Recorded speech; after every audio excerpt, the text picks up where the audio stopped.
One day, Edward was in the shed where he lived with the other engines. They were all bigger than Edward and boasted about it. "The driver won't choose you again," said Gordon. "He wants strong engines like us." But the driver and fireman felt sorry for Edward. "Would you like to come out today?" "Oh, yes, please," said Edward. So they lit his fire, made lots of steam, and Edward puffed away.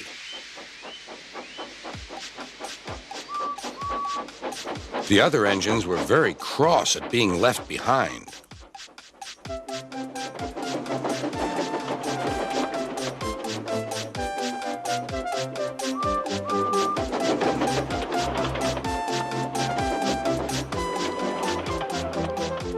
Edward worked hard all day. The coaches thought he was very kind, and the driver was very pleased.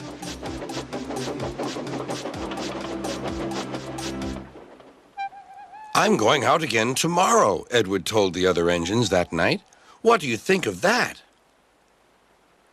But he didn't hear what they thought, for he was so tired and happy that he fell asleep at once.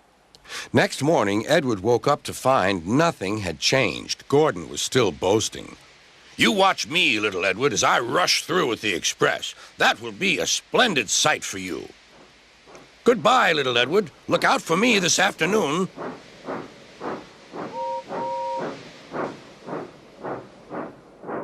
Edward went off to do some shunting.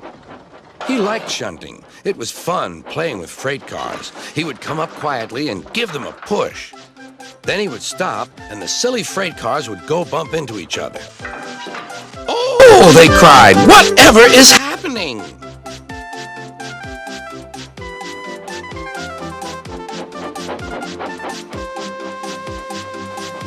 Edward played till there were no more freight cars. Then he stopped to rest. Presently, he heard a whistle. Gordon was cross. Instead of nice shining coaches, he was pulling a dirty freight train. "A freight train! A freight train! A freight train!" he grumbled. "The shame of it! The shame of it! Oh, the shame of it!" Edward laughed and went to find some more freight cars. Then there was trouble. "Gordon can't get up the hill," the porter called to Edward's driver. "Will you take Edward and push him, please?" They found Gordon halfway up and very cross. His driver and fireman were talking to him severely. "You're not trying." "I can't do it," said Gordon. "The noisy freight cars hold an engine back so." Edward's driver came up. "We've come to push." "No use at all," said Gordon. "You wait and see," replied Edward's driver. They brought the train back to the bottom of the hill.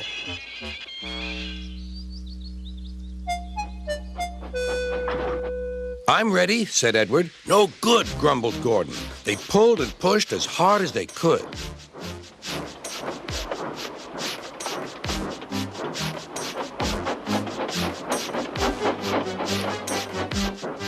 "I can't do it! I can't do it! I can't do it!" puffed Gordon. "I will do it! I will do it! I will do it!" puffed Edward. Edward pushed and puffed and puffed and pushed as hard as ever he could. And almost before he realized it, Gordon found himself at the top of the hill. "I've done it! I've done it! I've done it!" he said proudly. He forgot all about kind Edward and didn't say thank you. Edward was left out of breath and far behind, but he was happy because he had been so helpful. At the next station, he found that the driver and fireman were very pleased with him. The fireman gave him a nice long drink, and the driver said, "I'll get out my paint tomorrow and give you a beautiful coat of blue with red stripes. Then you'll be the smartest engine in the shed."